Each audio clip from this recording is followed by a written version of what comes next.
Maybe.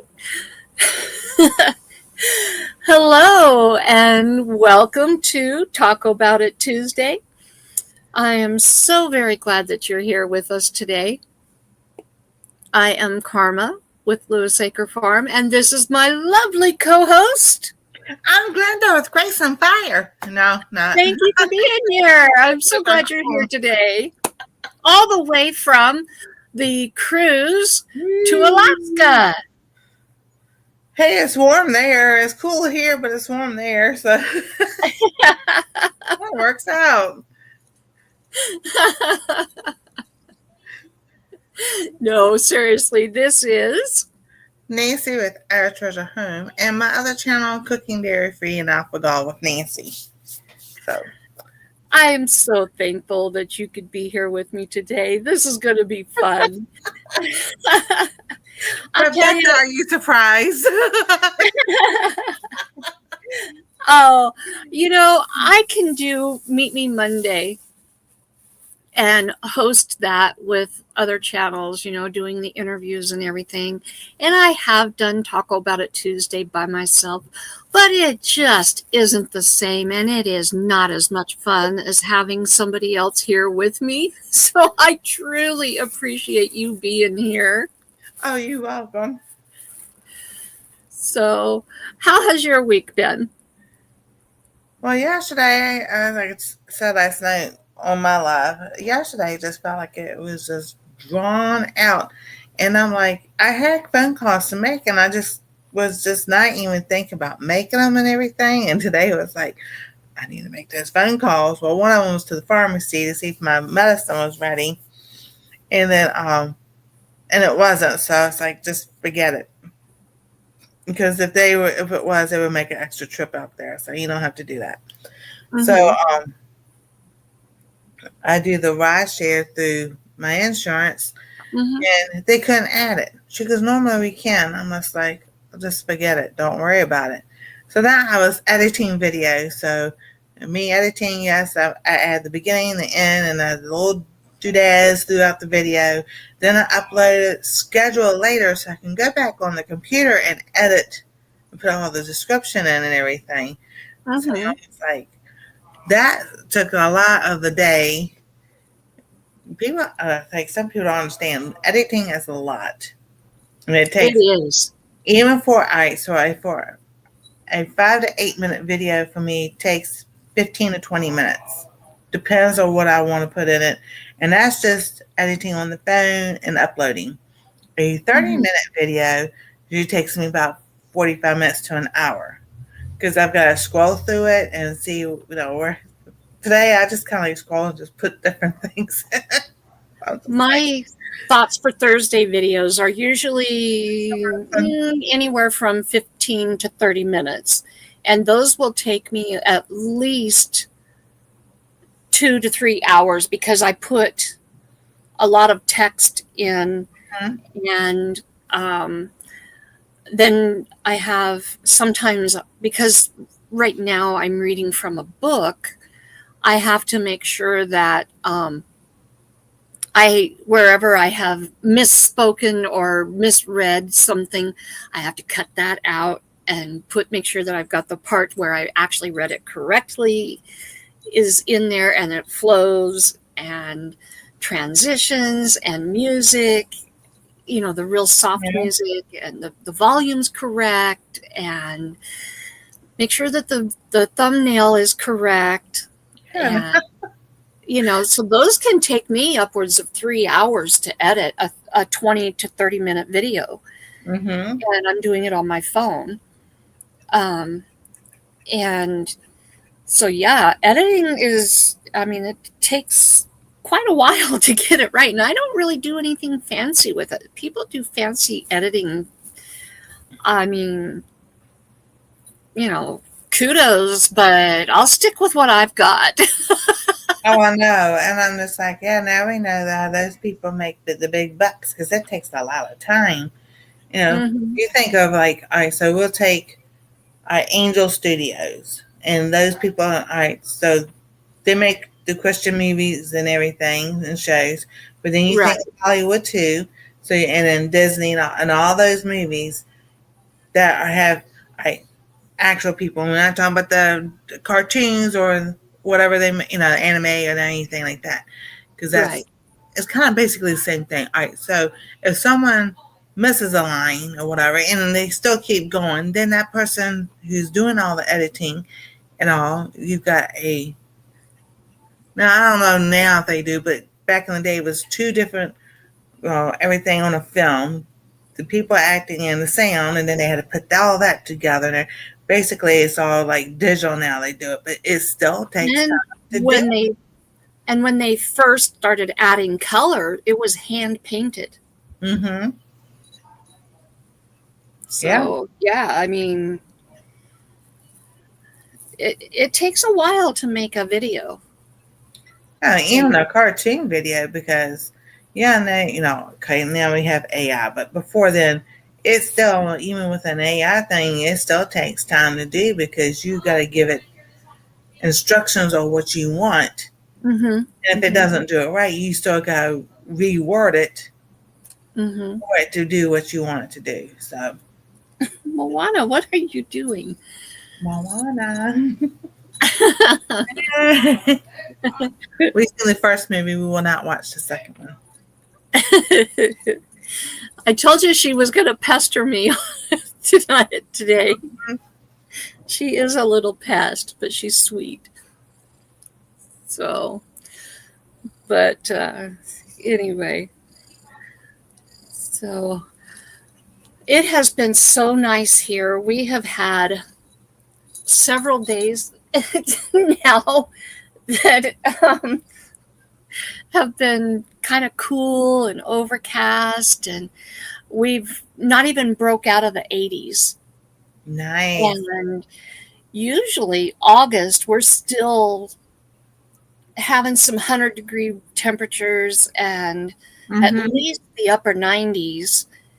And, Yeah, the same way here when that cold front came through. And I still say it's a cold front, because when you're 92, 95 degrees and you're 20 degrees lower than that, that's a cold front. Because it was 72, we've already dropped a degree. We're now at 71. So when last week before, 91, 92 degrees, and we're 20 degrees lower, that's a cold front that came through, and they said it's sticking around. So we're used to, but I'm glad, because my son works in a warehouse, so it's hotter, twice as hot in the summertime. So when spring comes around, I was like, Lord, please keep it cooler just a little bit longer. And it seems like sometimes, like, well, May, fine, and it's like, I know it's going to heat up, but just keep it, yeah. So now it's cooler. I was like, yes. We had our first 100-degree temperatures on May 31st. Yeah. That's just unheard of. And we've only had, like, I don't know if we've even had 10 days of 100-degree temperatures. And that's, wow. I mean, we have had, what's normal is as many as 10 to 15 days in a row of 100-degree temperatures. And we can have sometimes as high as 110. That's not totally unusual. Hey, Barry. Hi, Barry. But to have temperatures well below 100 through the summer is not common at all. But I've been telling people for a couple of years now, we're due for a transition back to what we used to have, like when Ronson was little. We used to get an afternoon thunderstorm, and you could count on it between 2 and 4 o'clock. And we'd get a thunderstorm that would drop the temperatures down 10, 15, 20 degrees. Yeah. and then you'd have the rest of the, it would hit for anywhere from 10 to 20 minutes. And then the rest of the day would just be so, so comfortable, and you could really enjoy the day. And, I've been feeling that we're at that transition where we're going to start having those. And we've had a few this summer with, a few more thunderstorms than what we've been getting for the last couple of decades. And it's been so nice. The only thing is we haven't had the rain to accompany the thunderstorm. Right. And now we just need the rain to come with it. Oh yeah, I was talking to somebody the other day, and I was like, I'm so tired. In a way, these young brother people on YouTube, well, it's never been like this. It's never been like this. I'm like, you need to go talk to some older people, or maybe your grandparents, or to find out what the weather was like way before we had all this technology, because we're going to sit there and tell you, yeah, it was hot like this in the summers in the 70s.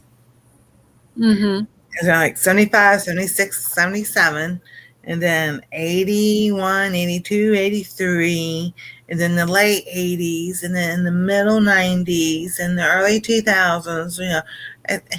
We've gone through spells like this, because I was telling people, when I was 13, we got a pool. I mean, we put up that summer, and all of a sudden, it got hot.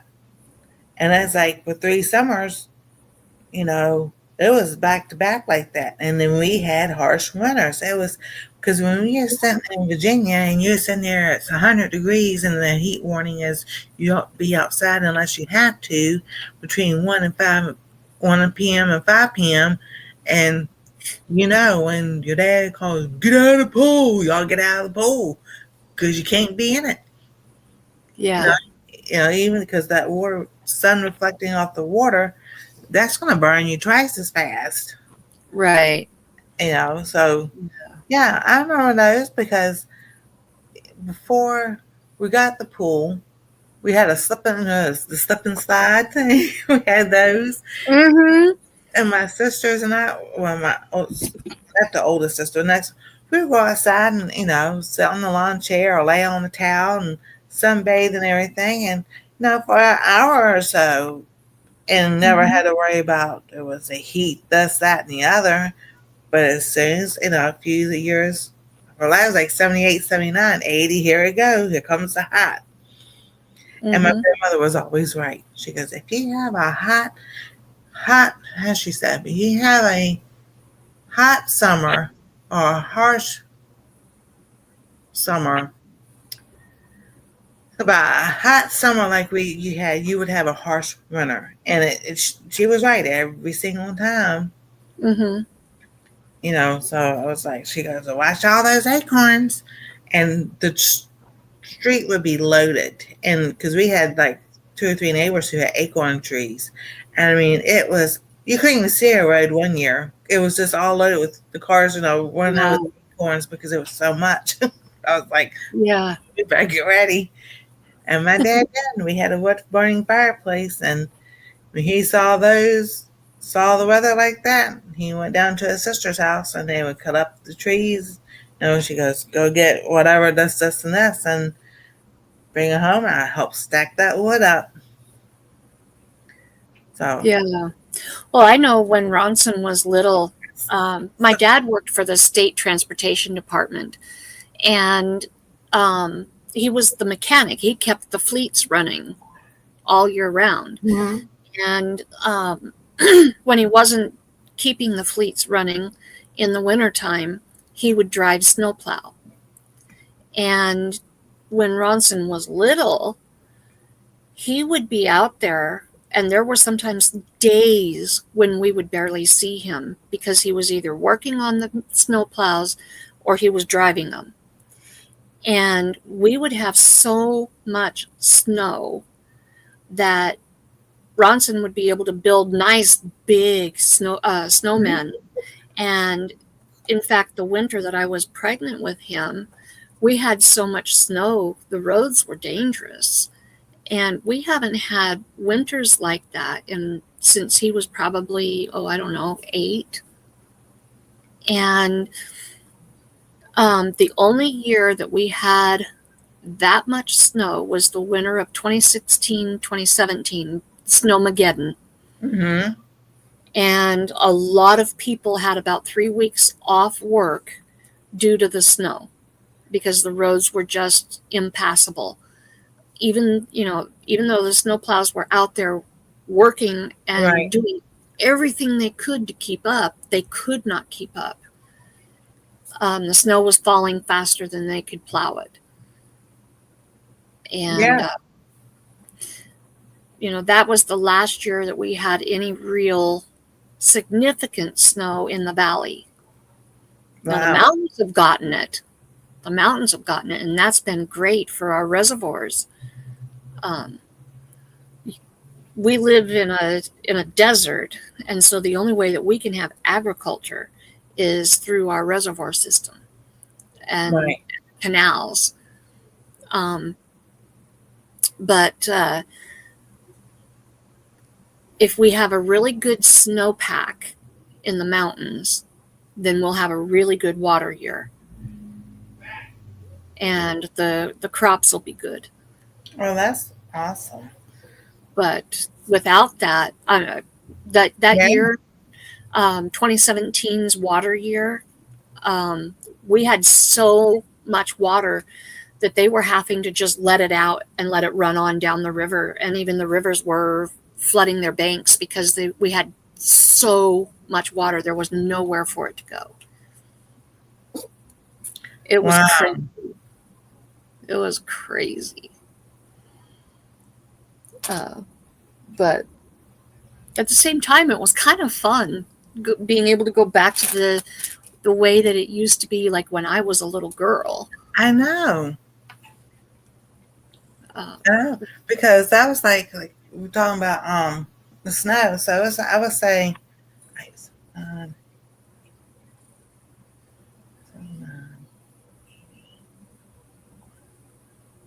so I would say 80, 81.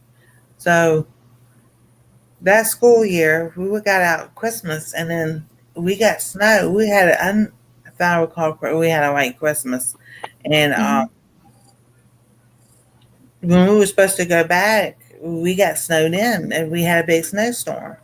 Well, every time they would sit there to go to try to plow the streets, it was snowing so bad that they just like we're not going to plow the streets until after it finished snowing. So it didn't stop snowing for like 2 days or so. So we had a lot of snow, and my best friend who lived like 4 houses down, it was me and the friend we babysitted for. Well, we all went to school together and everything. We made a snowman, and she had the bottom, I had the middle, and Cindy had the top. But they were huge. I mean, they didn't even look like we made a dent in anybody's yard, because we were asked all the neighbors, could we use the snow? They go, yeah, just use it up. It didn't even look like we did anything to anybody's yard. And it's like, and then it just kept on coming and kept on coming. Yeah. Well, when I was a little girl, we lived in a town about 3-4 hours from here, and we would get so much snow that we would build little igloos, and it was nothing to have 4 feet of snow on the ground, and you just went about your business. That was nothing, and that would have been back in the 70s. And my sister and I never really got along that great. She was 5 years older than me, and she was particularly mad at me for some silly reason, who knows what it might have been, on a couple of different occasions, but one particular time I can think of. She didn't particularly like the fact that I was following her home from the school bus or something, I don't know. So she got me behind the the landing into our house where my mom wouldn't be able to see me from the kitchen.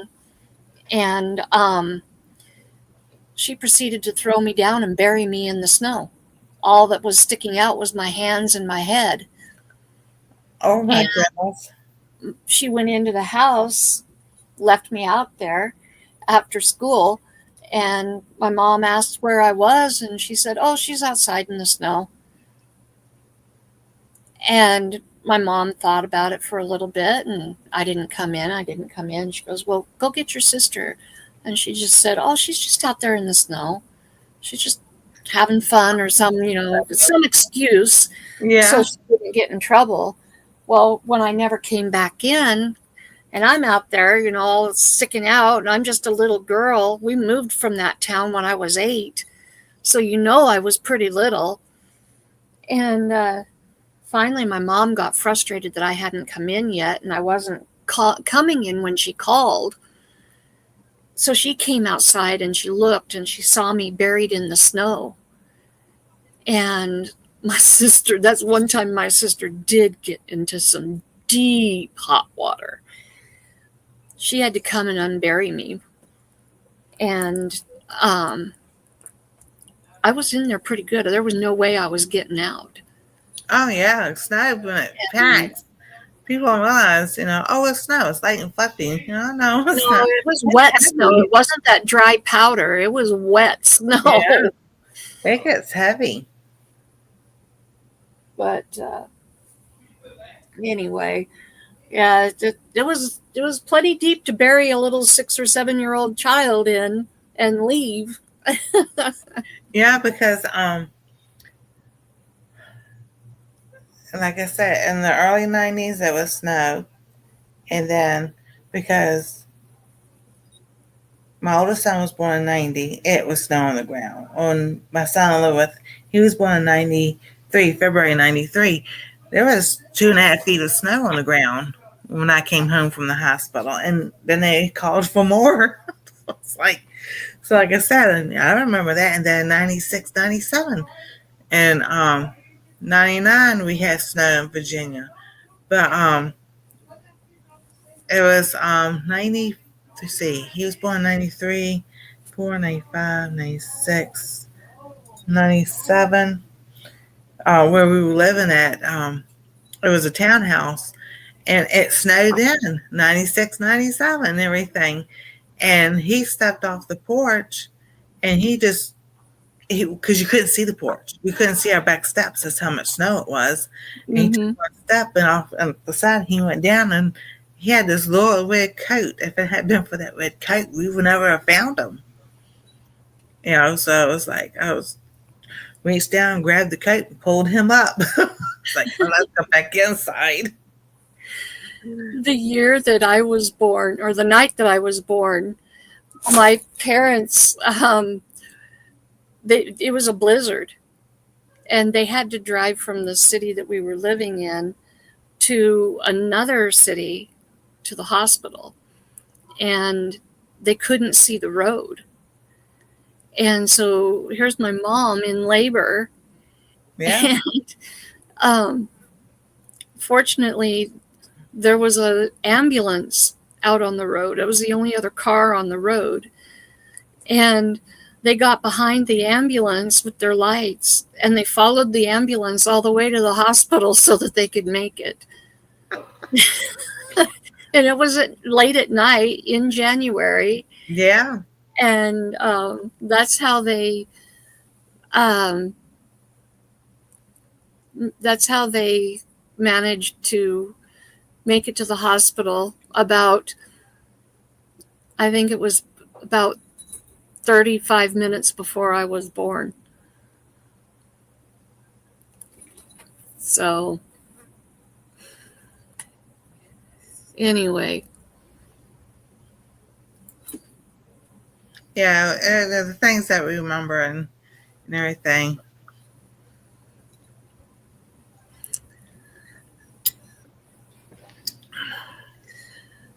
So yeah, it's fun. Um, Barry mentioned the slip and slide. You know, those toys that we had growing up, those were some of the best. You know, Exactly. like, do you remember? I don't remember what it was called. I want to say it was called the Whizzer. It was shaped like a football, and it was plastic, and it was on two strings or thin nylon ropes, and it had the handles, two handles on each end, and it took two people to play, and you went like this, Mm-hmm. I remember shot the those. ball back and forth. That thing hurt if it hit your hands, if you weren't fast enough to send it back to your opponent. But boy, was that thing fun. It gave your arms a workout too. I know.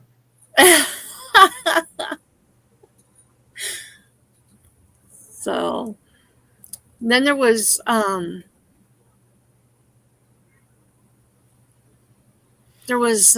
my mom always made this toy for us. It was a button on a string, and you wound it up really tight, and you could, if you got it going fast, good enough, you could keep it going like this, and the Right. button would spin in the middle.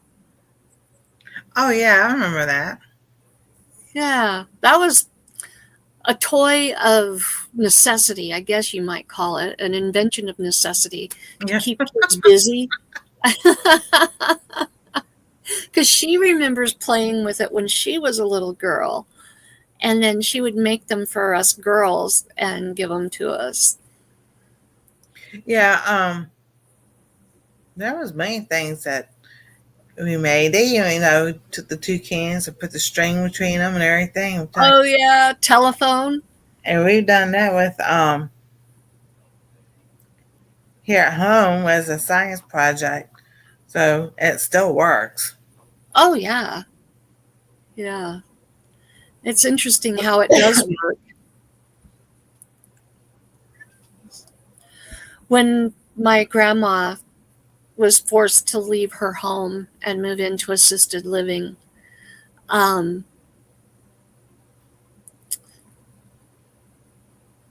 the family gave her toy box, all the contents of her toy box, to my son.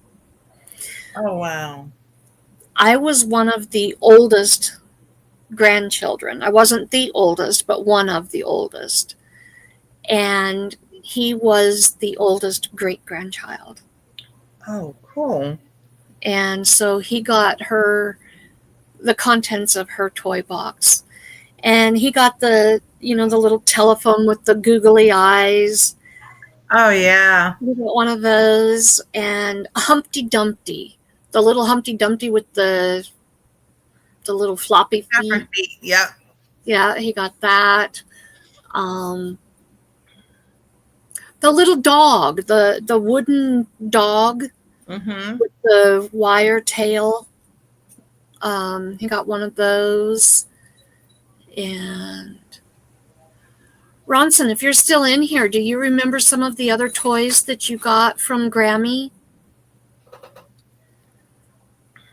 I know he got some really awesome. They were toys that I played with when I was a little girl and would go and play in her toy cupboard. So all of Grandma's grandchildren played with these toys growing up. Oh yeah.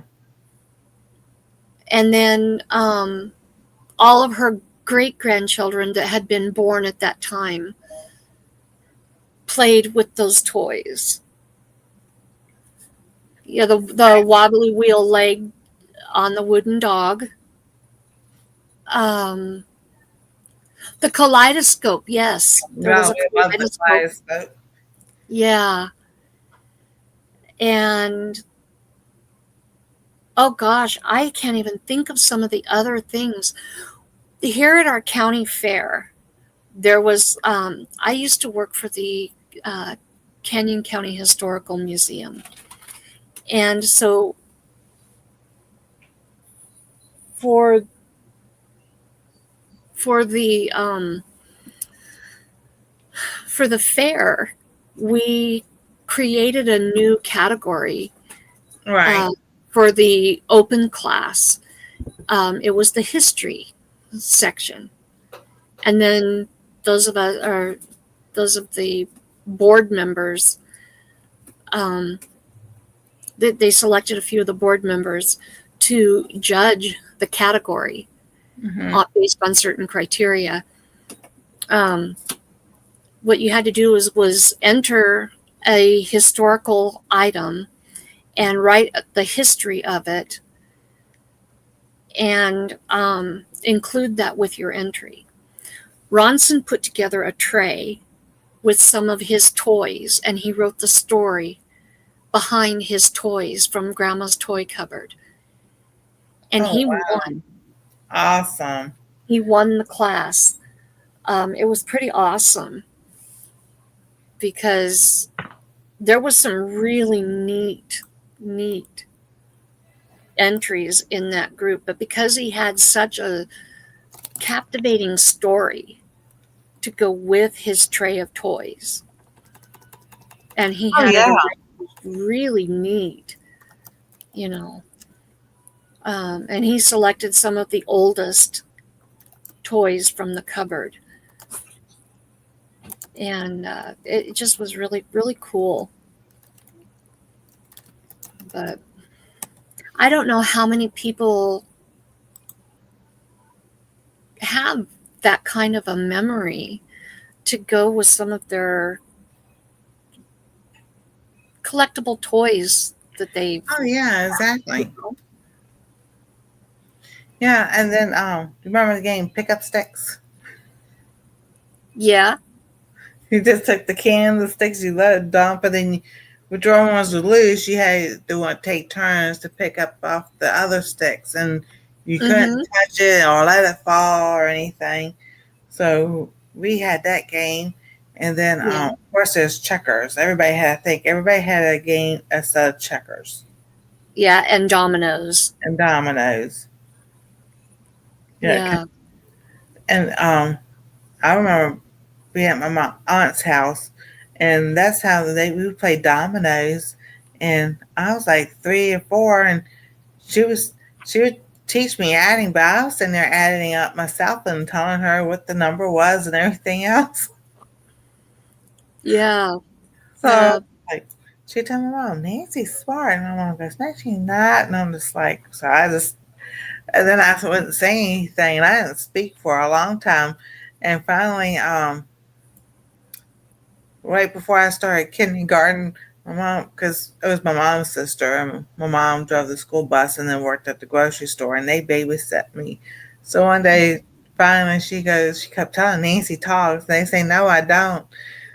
So they're sitting there, and she goes, "Why don't you talk?" I said, "Well, one thing they argue, and I have nothing to say." It's just family arguing and stuff and everything. And I'm just like, I got nothing to say. Mom, because that's the first words she heard me say.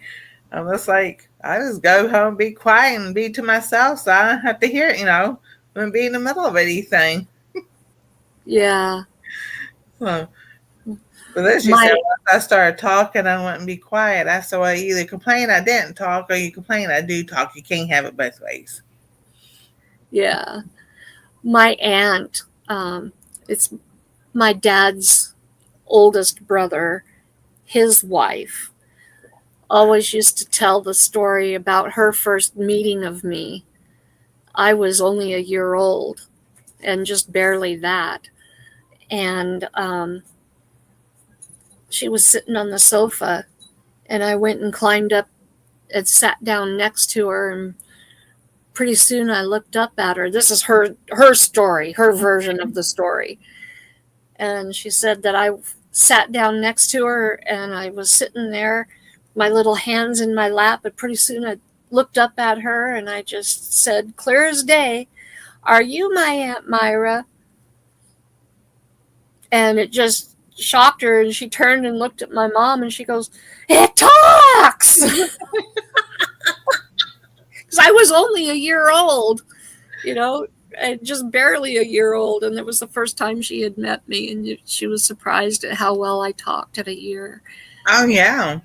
And but I had a sister that was 5 years older than me, and so by the time I was 4, I was reading at Mm-hmm. like a second grade level, and by the time I entered kindergarten, I was already doing math and reading, and I knew all my colors, knew my numbers, and all of that.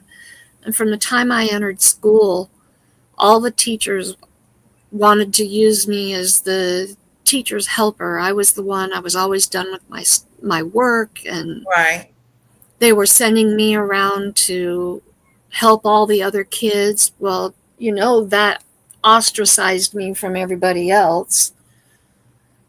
And Oh, I know.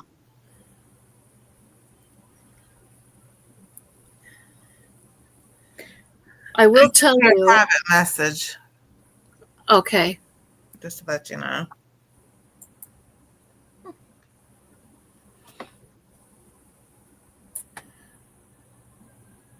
Okay. Alrighty.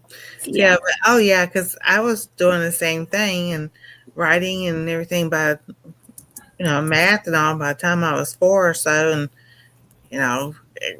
back then they didn't believe in pushing kids up a grade or whatever. So I just started kindergarten when I was supposed to start. When I started kindergarten, and I'll never forget my teacher. She was one of the best ones. When she told us to pick up the pencils to see which hand that you write with, I automatically picked up my left with my left, and that's what I have been using ever since. I was with my aunts, and she goes, "Oh, good." She didn't say southpaw or anything like that. She goes, "I know exactly how I need to teach you," and I was like, "That's so." It was Yeah. really cool.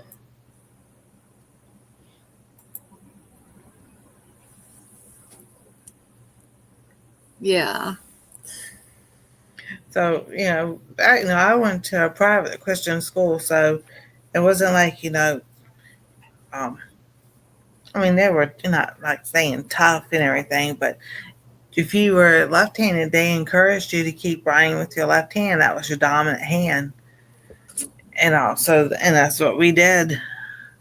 I went to a private school from 3rd grade through 7th grade.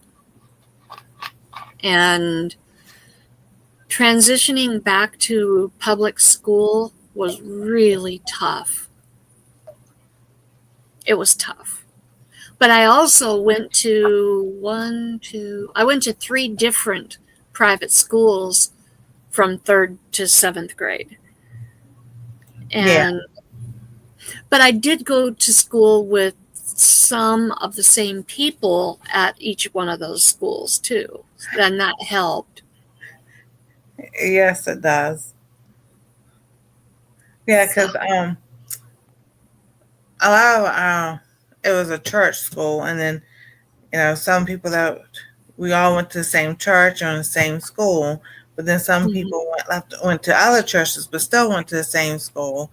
And then I had a mhm. friend, she was like, "Come to the other school with me," and I was like, "No," and I was trying to be loyal to where I was at, and I was like, that was ninth grade. Like I told my mom, like I'm done, and like this isn't working. So we switched to the other Christian school, and went to the same church my friend was going to. She was a couple years younger than me. She goes, "I'm so glad you're there. I was so lonely." But there was like people that in my class that I knew from either from church or going to school together and everything that they had left early in the elementary years and went over there. So, and then there were some new people I didn't know. But my dad, like I told y'all, my dad goes, "You ain't never met a stranger." I'm like, I looked at him like, "What do you mean?" He goes, "You talk to anybody." When I was in fifth and sixth grade, I was at a church school. And Like, in sixth grade, I was the sixth grade. So when we had an assembly where they were acknowledging different things from each of the grades, they would say, like, fourth grade, please stand up. Fifth grade, please stand up. Well, then when they got to sixth grade, the principal laughed. Sixth grade, please stand up. And here I am, the only sixth grader, and I stand up, and the whole church erupts in laughter. And that was so humiliating. I was like, that's not good for anybody. They should have been cheering that, Well, they were laughing at the fact that I was the sixth grade. I was the only person in sixth grade. It was kind of humorous to ask the sixth grade class to stand up when there's one person. And I see that point of it now, but that really was humiliating. Yeah. For somebody, especially at that age, to have everybody laughing at you while you're singled out, And I didn't stay in that school after sixth grade. I went to another one. I don't blame you.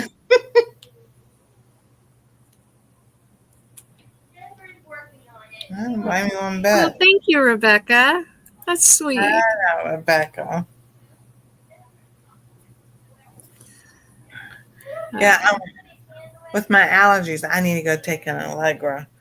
Well, I put lotion on my eyes because they're dry, and then the lotion's gets wet, and I blink, and it splatters on my glasses. I'm like, yeah. But Thursday, I go get my second round of shots. Oh, good. So I wanted to do immunology or the immunotherapy, and I'm not a candidate for it. I mean, I am, but I'm not, because I have complex regional pain syndrome. And something as simple as a needle prick can cause a spread. And so, because they have to switch arms each week, and they cannot use my right arm, it automatically disqualified me. And so they have, I don't know if it's still experimental or not, but they do have sublingual immunotherapy, but most insurances will not cover it because at the time when I talked to them about it, it was still experimental. But because I have the complex regional pain syndrome, there was a slim outside chance that I might possibly get it approved. But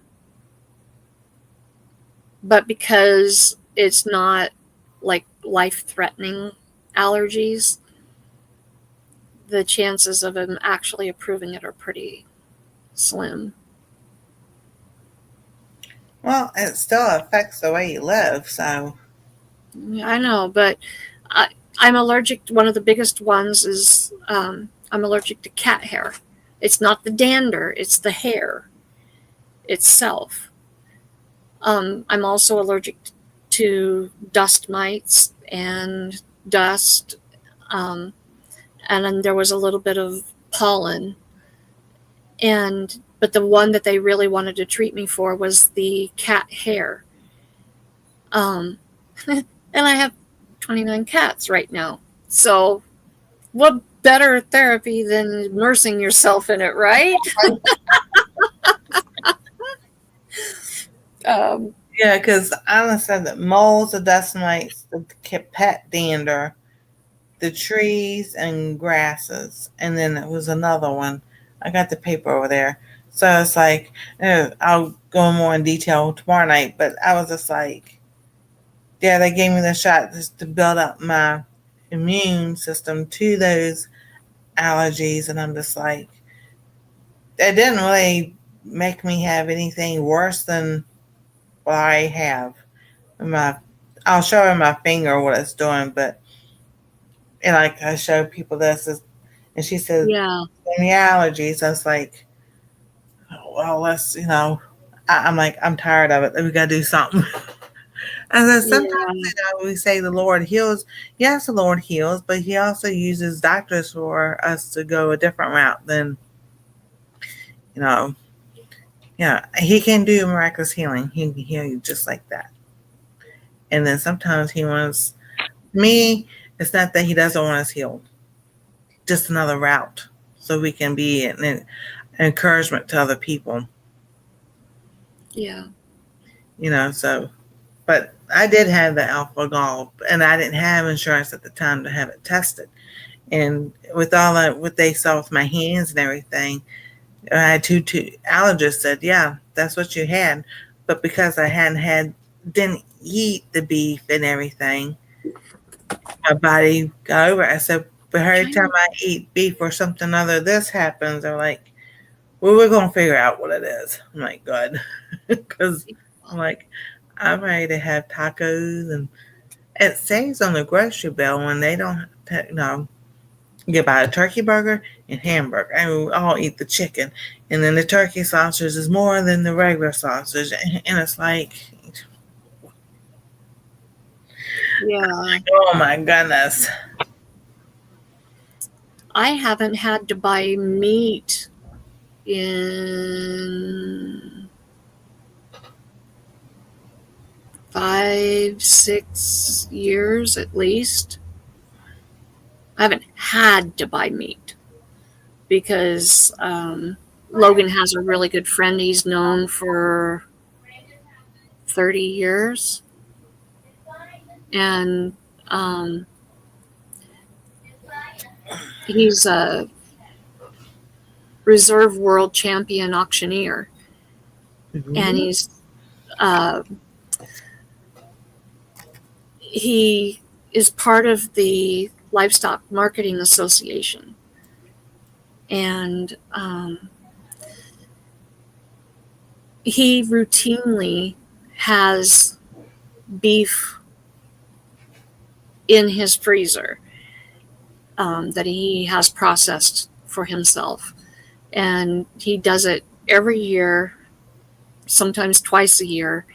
And so when him and his wife can't get it all used up, or if Logan does a job for him, then, hey, grab some meat out of the freezer. Or, hey, we need to clean the freezer out. There's a bunch left over. We're getting another beef here in 2 weeks. So help me clean the freezer out. And so that's how we keep our freezer full. See, Lord supplies in ways we don't think of. Yeah. And I'll tell you that beef far surpasses anything you could buy at the store. Mm-hmm. I mean, the quality, the taste, the color. Oh, yeah. The color at the store is unnatural. It's not a fresh color. Yeah. At all. So. Yeah. That's going to change too. Because I was listening to the cabinet meeting today, and they're working hard on a lot of things, getting things changed.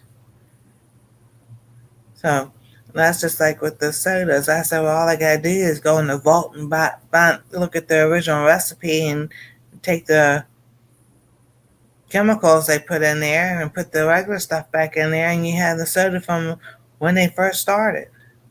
Mm-hmm. So it was like, that's just plain and simple. Yeah.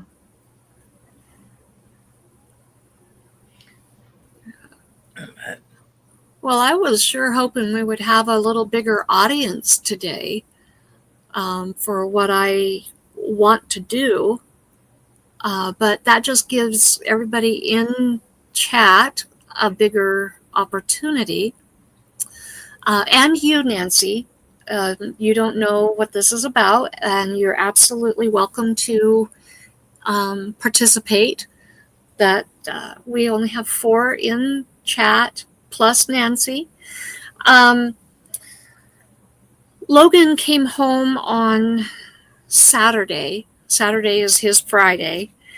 And he was telling me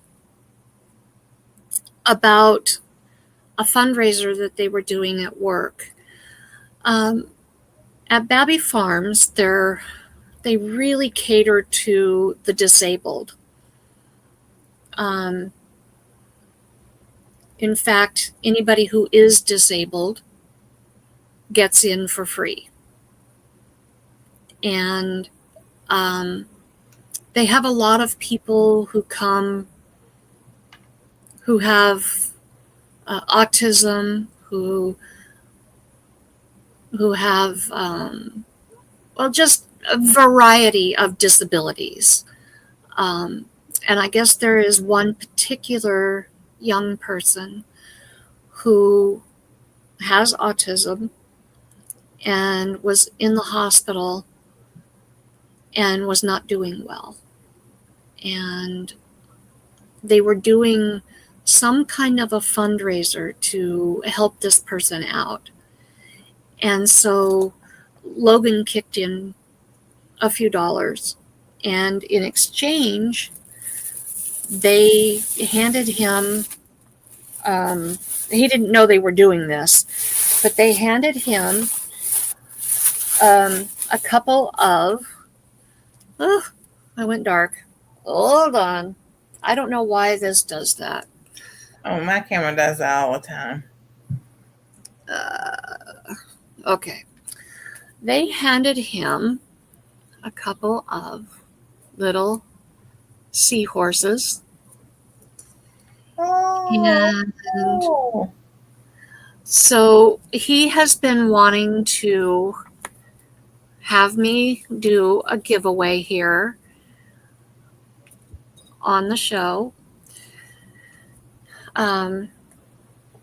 from Babby Farms. And this is in honor of this young man or young lady. I'm not sure.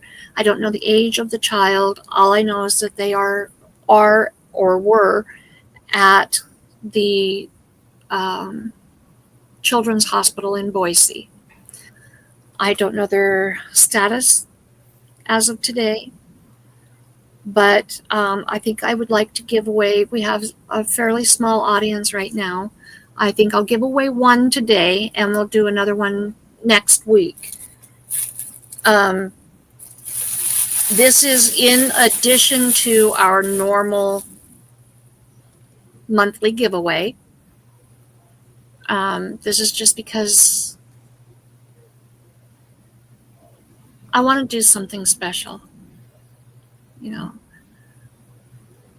we have a lot of special needs people in our community. We have a lot of special needs people in our local communities where we live. And Babby Farms, they really look out for people with special needs. They do a lot for the community. They hire people with special needs.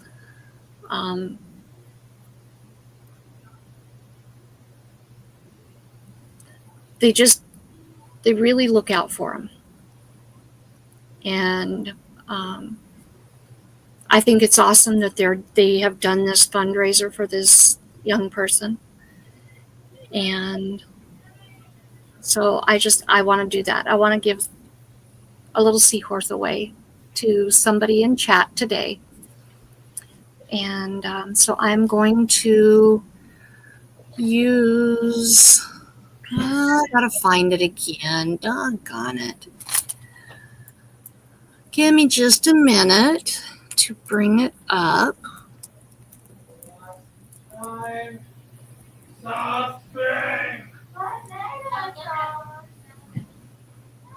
Okay.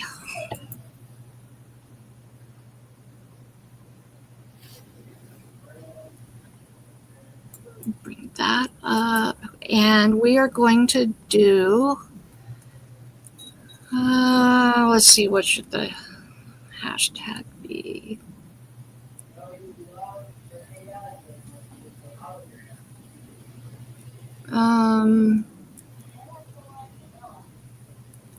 We'll be real creative here.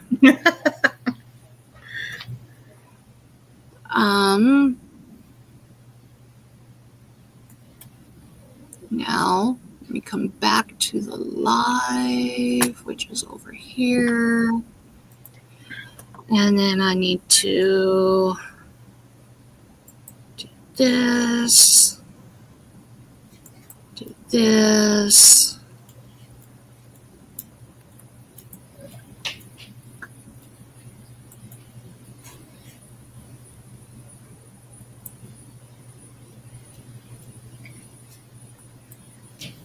Okay, here we go. Ah. Oh, shoot, I did it wrong. There we go. I think. Wait a minute. Can you guys see that? Yeah, it shows up. Okay. All right. If you enter hashtag seahorse, then you will be entered to win a seahorse.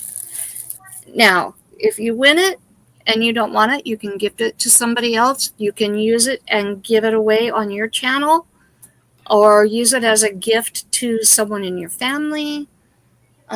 Whatever you would like to do. If you are listening in the background and you would like to enter, just go ahead and jump in there. You do have to be a subscriber for 5 minutes before you can enter.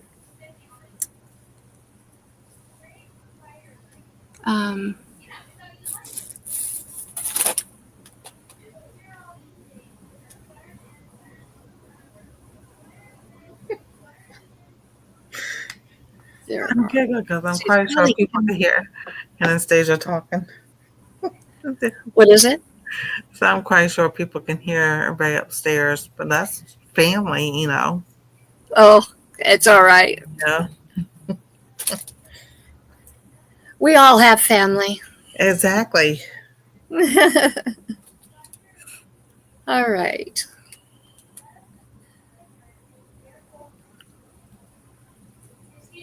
Okay, I show that we have... Yeah, 4 people have put in for it. I show that we have 7 people in chat. 1, 2, 3, 4. Yeah. And we have 4 entries. Now, one of them is probably me, so that won't count. And I've already put mine in. So we have 4 entries. So, okay, now it's showing there's 6. So there's room for probably one more person to enter, because I do have it on my phone running. Yeah. And so probably one more person. If you are interested, go ahead and enter. You can always gift it to somebody in chat, or use it as a gift for somebody in your family. Oh, yeah, definitely. Hi, Megan.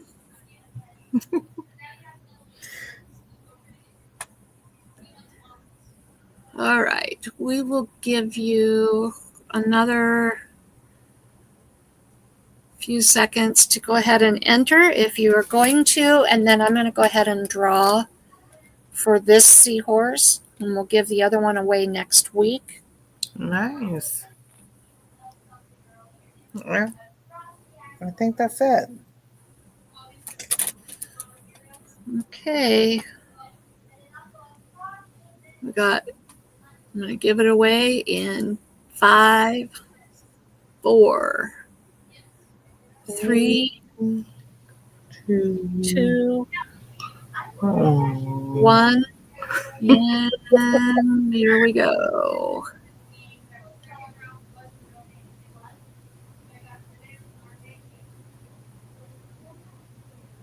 Rebecca! Yay! Awesome. That's awesome. Okay. And I have your P.O. box, so um, I will get that sent off to you.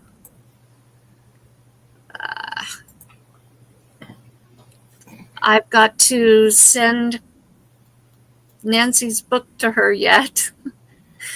And so I will get your little seahorse sent off to you when I send Nancy's book to her.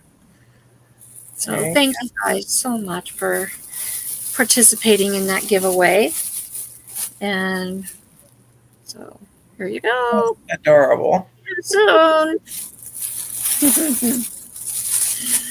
Congratulations, Rebecca. Anyway, well, that was fun. Exactly. Now, share out. I've already got all the next 4 lives for Talk About It Tuesday set up. Share it out. Yeah, Let definitely. people know that we have Talk About It Tuesday. I know Glenda wasn't here this week. She's off cruising to Alaska. She's north to Alaska. Oh. But, you know, that's okay. We can have fun. Let Exactly. people know about Talk About It Tuesday. You never know what we're going to talk about. And sometimes it can get pretty wild. You never know. Last week was a hoot. It was funny. Autocorrect can get you into some trouble. Yes, we can. Definitely. So, hey, I have a question for you. You did an apothecary video for the collaboration with, is it Mountain Grandma? Right. And Natasha, the budget preppers. okay, the budget preppers. I really have never dealt with or grown or used fresh herbs. I've always used the things you can buy at the store, the jars of herbs and spices and stuff like that. I'm just getting into growing my own herbs. And last year I started with, well, 2 years ago I started with mint. And then last year I had mint and basil. And this year I have mint, basil, and I tried rosemary. That didn't go over. And I tried chamomile. That didn't go over. But I also have tricolor sage. And I have 3 kinds of basil this year. Last year I had 2 kinds. But I really don't know what to do with it. I don't know what to do other than things that I've always, that I did last year and that I've done this year is I pick the leaves. Sometimes I'm out there and I just pick some leaves and eat them because I love the flavor of the basil. Right. The mint. But I'll pick the leaves and I'll just rinse them and put them in my water. And I'll just flavor my water with it. And that's really good.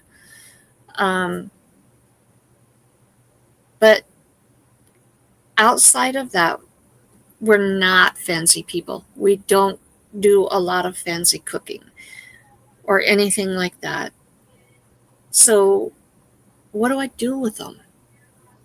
Well, you can sit there and dehydrate it, and that way you can, when it's dried, you can crush it and have your own dried herbs.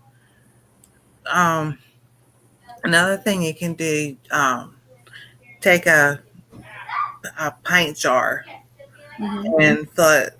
You can fill it all the way up with the leaves, or you could do half. Pour olive oil or grapeseed oil or whatever oil you have, and then let that sit for like. Now, when I did mine, I let it sit. Well, it was dried herbs. Probably like 3 or 4 days. Fresh, I think you want to do just a little bit longer, but you want to cut that fresh up a little bit so Mhm. the herbs and all the juices and all come out of it, and then you Okay. make your own basil olive oil or whatever you have. So you can do that. Because that's I did a rosemary and thyme oil Hmm. with mine, and that's that set. And that was with the dried herbs that I had, and then you can cook with that, and that way, because rosemary when it's dried and dehydrated, it gets crunchy. And so, Now I have heard of doing this before. right, The problem is that Logan does most of the cooking, and getting him to use it, I'm not sure it's going to happen. yeah. So if you want to make it like a take your olive oil and put the you have not rosemary, I basil have basil and sage. and sage. You can do one that's just basil and one that's just sage, or you can mix them both. Mm. That'd be like a small pint jar, like a half a Okay. pint. So you just fill it up with your herbs, and then cover it up with oil and let it sit. Shake it once a day. Let it sit. The longer it sits, the more the oil extracts the flavor from the herbs. More potent it'll be. Strain it, and then you have your own specialty oil. Right. But you go to the store and buy $20 for, but the same thing you can do at home. And you Right. can do that with dry herbs from the store too, because that's what I did Hmm. last year. And then I know I can grow thyme and the oregano, but I gotta taste it. It tastes like motor oil, and I'm like, I had thyme, um, lemon balm, and my stevia growing in one pot. The lemon balm and the stevia tasted just like lemon balm and stevia. The thyme, it didn't, and I don't know if it was from where I bought it from. So we have dried thyme from the store already in the cabinet, and I took the top off and I sniffed it, and it smelled the same way. So I think that's just me. It smells like that. Like, okay, Must must be kind of like some people think that cilantro tastes like soap. yeah, I think that's what it is.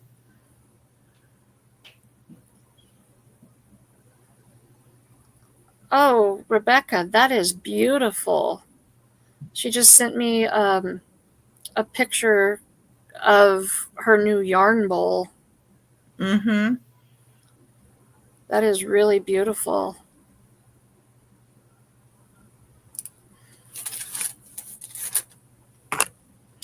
Yeah, look at that. That is beautiful. And then, oops, that's the inside of it. Mm-hmm. Very nice, Rebecca.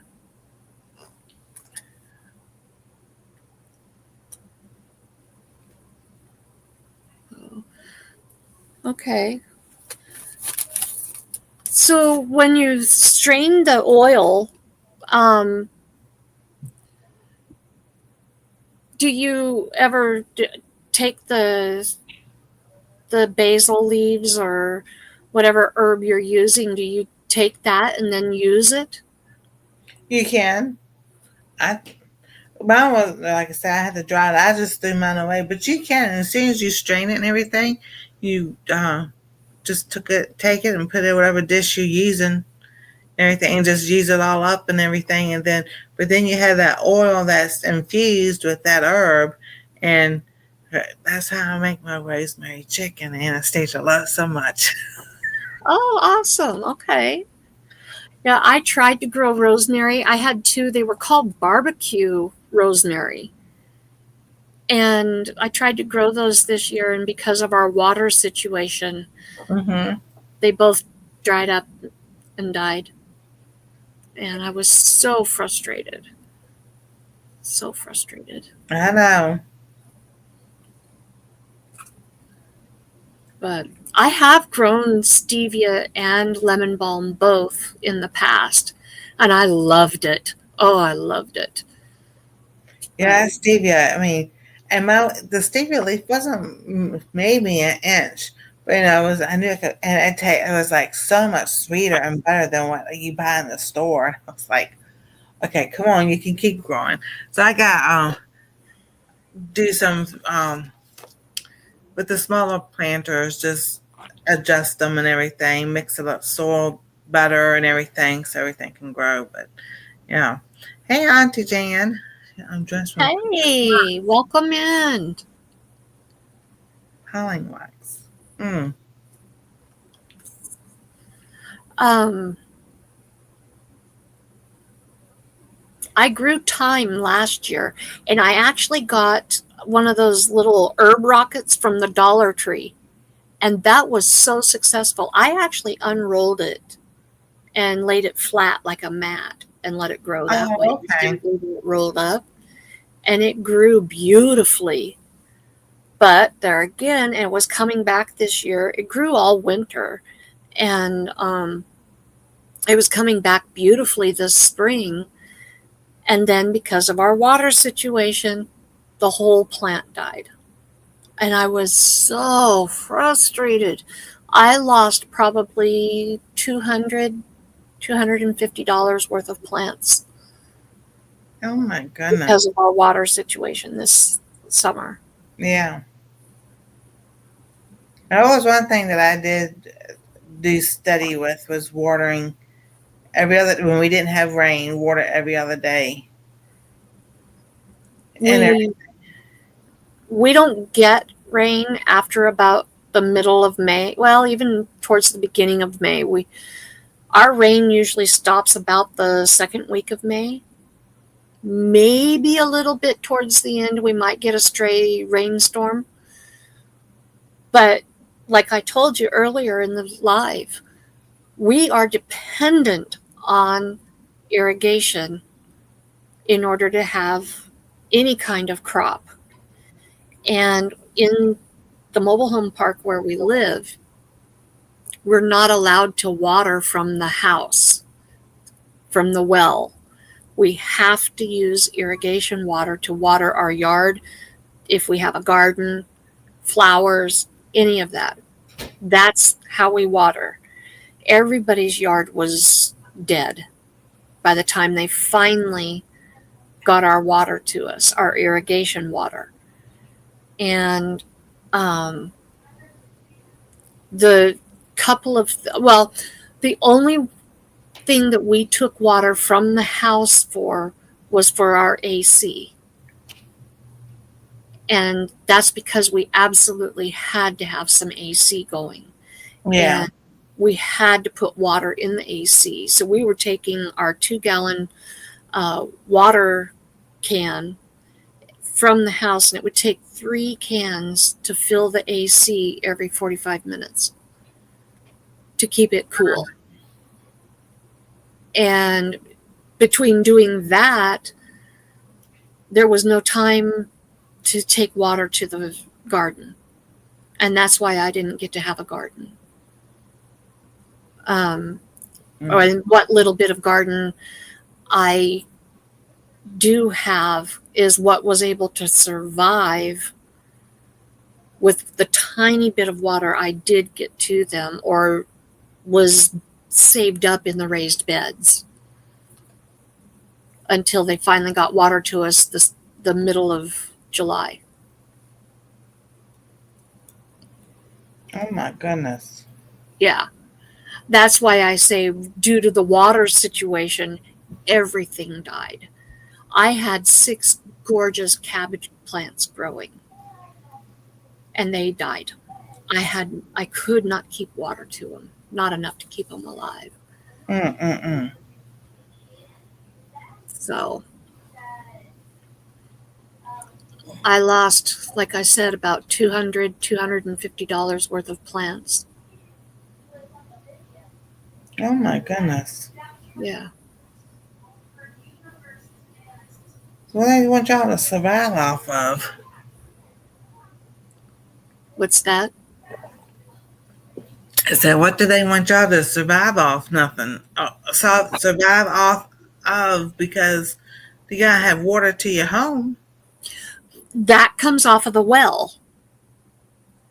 The well water goes into the house, and that was fine.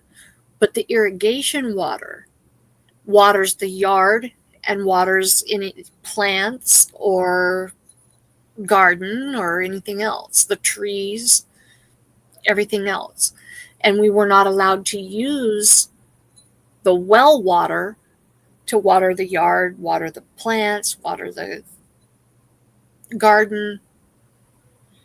And if you get caught with that, you get written up. And I wasn't about to risk losing my home over watering a garden. Exactly. So,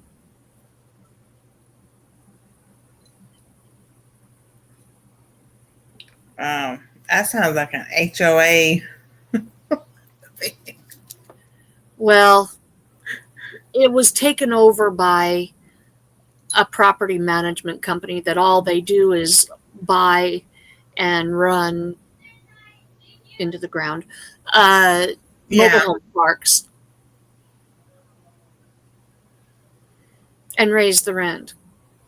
When they took over, our space rent was only $260. It has come close to tripling in 3 years. Oh my goodness. So, yeah. Mm-mm-mm. And most of the people that live in here are elderly, disabled, or families, people on fixed incomes. Yeah. But see, I would think somebody should be able to get contact American Disability Association to help everybody out because that's putting people in a hard time. It there's no rent control, and housing for people in manufactured homes or mobile homes have even less. I shouldn't say that. If you live in a mobile home park or if you live in a mobile home that is rented, you do have one saving grace. They cannot raise your rent without a 90-day warning. Regular housing, they can raise it with a 30-day warning. And I don't know what the difference is. But yeah, it's different. It's different. So I think mobile homes are not considered. they're not real property Yeah. unless they're on a foundation. Yeah. That's what I was going to say. Yeah, if they're on a foundation, they become real property. Otherwise, they're personal property. But they're still a home. Exactly. They're still a home. They're still, and the ones in here you cannot keep them on their axles. And you have to remove the tongue if it's removable.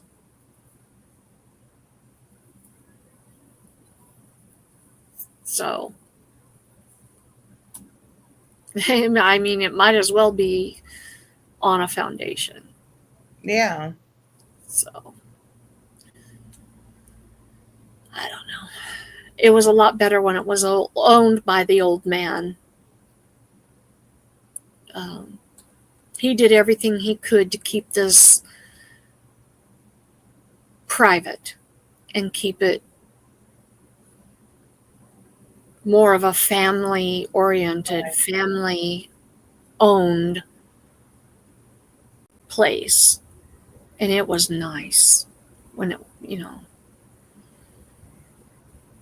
I mean, there has been one major upgrade that has been nice, but I still would prefer to have it the old way. And that is, they did come in and asphalt everything. They put in asphalt driveway. But I still would prefer the dirt driveway. Yeah, even with all the potholes. Exactly.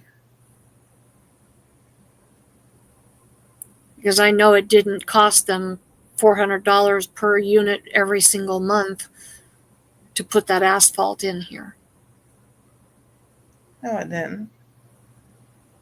And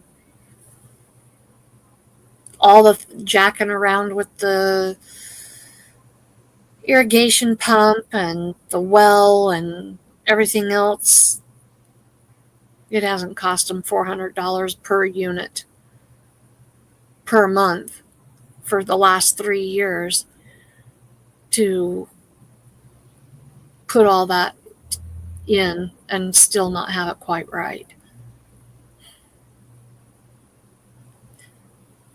No. So, but can't afford to move. So, I understand that. so we live with it and we work with it, work around it. Well, can you buy jugs of water from the store and use that to water your garden?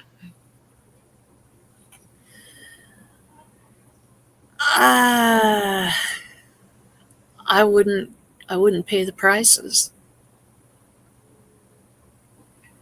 when it's at least $1.50 to $2 per gallon. Unless you're filling up a 5-gallon jug from one of their filling stations.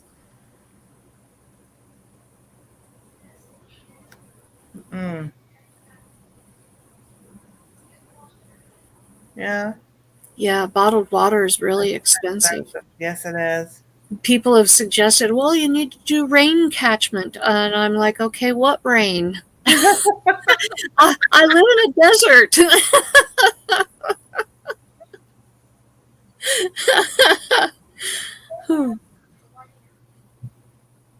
I would love to do rain catchment, but we don't have any rain. Our rainstorms are just enough to mess up the windshield on the car. Oh, wow. But yeah, we work around it. We make the best of it, But anyway, you seem to be having a pretty good garden this year. I saw your short on the peppers and the tomato harvest. Yeah, that's because I bought that Happy Frog soil, and I bought their liquid fertilizer, and just doing what I figured. Let's get some better soil and everything. So the tomato plant, I definitely have to get like a tomato cage or something for next year, because I think it went a lot bigger than I thought it would be. And the peppers, I still got a few more peppers off today, and there's some more on there. And then that cucumber, only got one cucumber off of it. So some things I can I'll probably go this weekend and pull things out and everything. The squash plant has they had three or four flowers on it. So I'm hoping to get at least a couple of squashes also. That would be nice. What But would? next year what I'm gonna do is probably put that tomato, probably not in the front, but in the back and one of the bigger ones, and just move some things around and everything. So I was like, but I made a note of the seeds I planted, where I purchased them from, or who sent them to me, so I know Like these grew, these didn't. Um, you know, I highly, highly recommend when you get your tomato cages. They sell them at Lowe's, and I'm not sure where else they sell them, but I do know they sell them at Lowe's. Buy the foldable tomato cages. They are amazing. You can use them for so much. I use them as tomato cages. I use them for my pole beans. I use them for my squash as trellises. Um, they're awesome. And then in the off season, they just fold flat and you can store them so easy. They don't take up any space at all. Columbus, Ohio. So, and here's the best part of it all, because I ain't going there with our office manager, but anyway, so um, 2 doors down, she got flowers that were already growing and everything, so hanging baskets and everything. So I was like, oh, okay, because they see me, we talk a little bit every now and then. But it was last month or so, I went outside, and this happened when I stepped down. I was looking down towards, and I was like, on my same building, like 4 doors down, everything, they planted tomatoes in the mulch where we have the mulch right behind the living room window, and all. And I was like, and I looked down. I got my curiosity, like every people in the other building, they've growing stuff and everything. I was like, oh sweet, yes, I thought I started something. Oh, that's cool. Well, my honey just got home.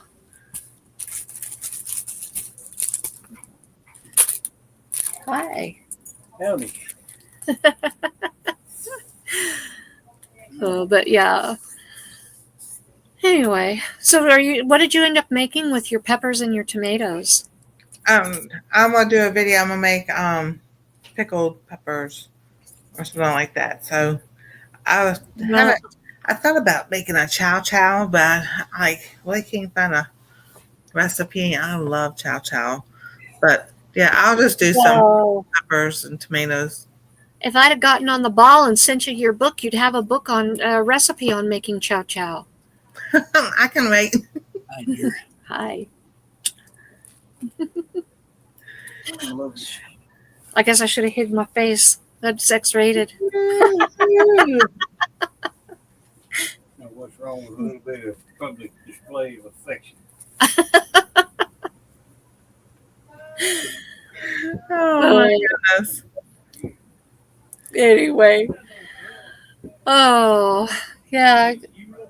I've got that book. Where did I? Oh, I know where it's at. Let's see. I could always find the recipe in here and send it to you. There you go. I mean, it is yours. Yeah. And my dad's sisters would always make chow chow. We would go down there on a Sunday and pick it up. And I'm telling you, I remember growing up, every dinner we would have put, well, not only the food that was cooked, but the chow chow was there, olives and pickles, and then if we had cabbage, it was vinegar. And and that's how we grew up eating. We were never sick. Mm-hmm. We were never sick. And I'm just like, and I was like, I'll start eating the fermented food again.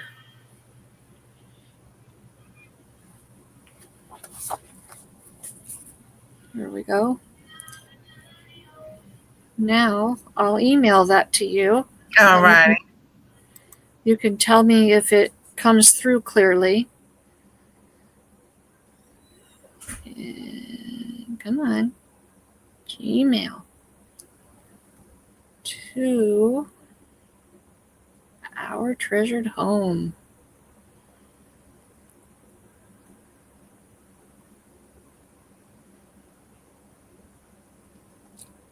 There we go. That should do it. It's amazing what we can do with technology, isn't it? Yes, it is. They're playing Some it. of it's downright scary. I know. I watched a video today that, yeah. Come quickly, Lord.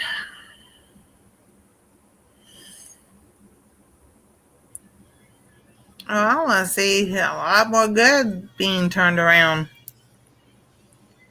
You know? All right. It hasn't come through yet. Okay, well, it should be there soon. Yeah, Hopefully that works for you. definitely. If not, I'll try it again. I'll try getting it I copied for you. Yeah, I did plan one pumpkin seed because I want to see what's the sugar pie pumpkin, so it's the Oh, smaller one. yeah. So I was like, I hope that grows.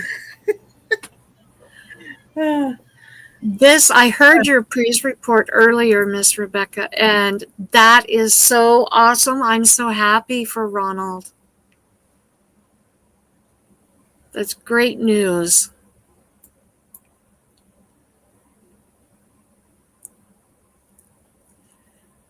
That is awesome. I know I had my scope a few years ago and I had no polyps, so I got a clean report, and that was a huge relief for me because we have colon cancer in our family, and that just was such a relief to know that I had a clean bill of health. Logan, on the other hand, had 1 or 2 polyps, and so he's supposed to go back. In fact, he should be due for his repeat in another year or 2. So, Oh wow, yeah, that's good. Then my doctor wants me to have one done. I think I'll just do one. That's gonna be it because I ain't doing it again. it's not as bad as I thought it would be. I have a lot of PTSD, Mm-hmm. and I have a really hard time with some exams, and I managed to get through it. Oh, that's good. And yeah, it wasn't as bad as I thought it would be. Oh wow, Rebecca, that's good. You don't have to go back to 7 to 10 years. Yeah, that's awesome. I was told 10 years for mine. So, and that's with a family history of colon cancer. Oh wow, Yeah. because yeah, I clean that hand, none of that. I got the email. Okay, good. Is it Sweet. legible? Yes. Awesome. Cool. Here we go. Yeah, I'll be making that. Good. Because I got tomatoes up there that have been green like forever. And I'm just like, I'm still waiting for another turn. I was like, I don't think they are. Once a couple of them finally turned, I was like, okay, I'll give you a few more days. But I have plans if you want to stay green. I actually was told last year with the Mariano tomatoes, because mine would never turn. They just stayed green and green and green and green. Would not turn. I was actually told to pick a bunch of them and let them ripen on the counter. And then once I picked a bunch of them, suddenly everything started to ripen. The other thing I did was to open the plant up by removing some of the leaves and letting airflow. Yeah. And then I started having everything start to ripen. Because I still have a ton of flowers and little itty bitty ones are, Mm-hmm. showing up. So I'm just like, Okay, so I need to get in here and do some things with this one that won't. Like the sun's not getting to it or whatever. Mm-hmm. So,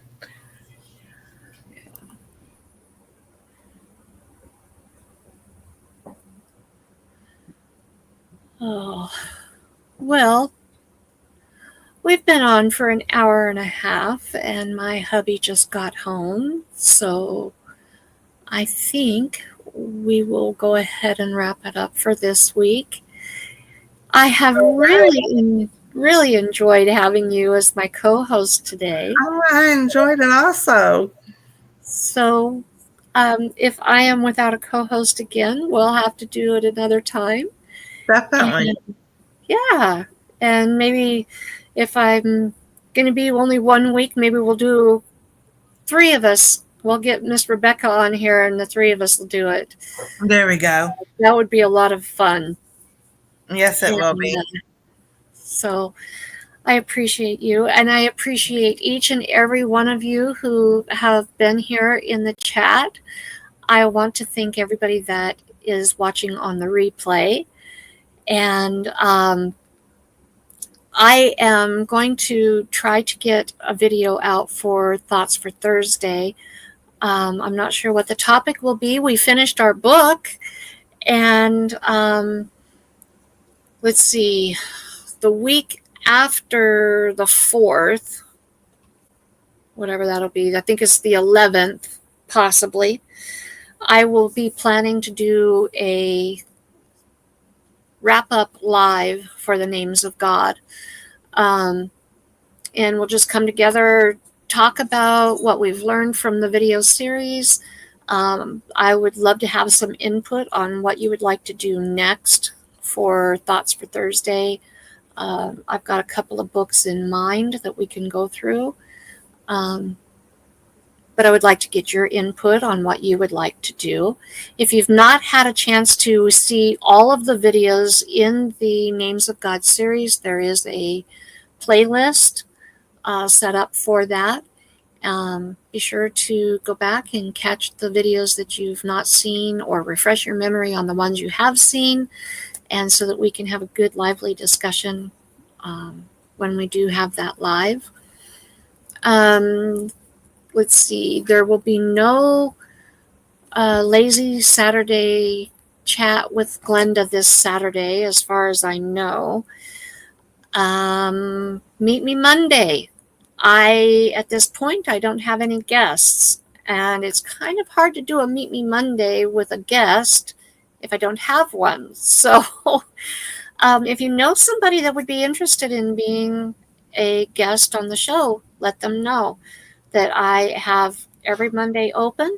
I can also pre-record the interview and air that during my normal time slot.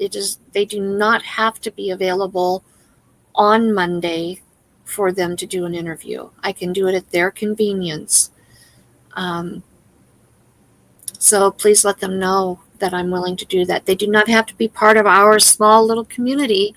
It could be a channel outside of the community. In fact, I would love to do an interview with people outside of the community that we're a part of. So, yeah, that is what I have. What do you have coming up, Miss Nancy? Let's see, on Our Treasure Home, I have a live Wednesday night and a live Saturday night. Friday nights, there's a live on cooking dairy free and alpha-gal. And I just uploaded a bunch of videos, so for the next 2 weeks, I got to go edit and everything. So, still busy. What time do you go live on Wednesday and Saturday? Wednesday and Saturday, it's 10:45. Fridays, I was doing 11, so it'll probably be 10:45 Friday nights also. I do that because by that time, because I do go upstairs at the Anastasia at nighttime. Sometimes we're shorter time, sometimes it's with, a little extra time.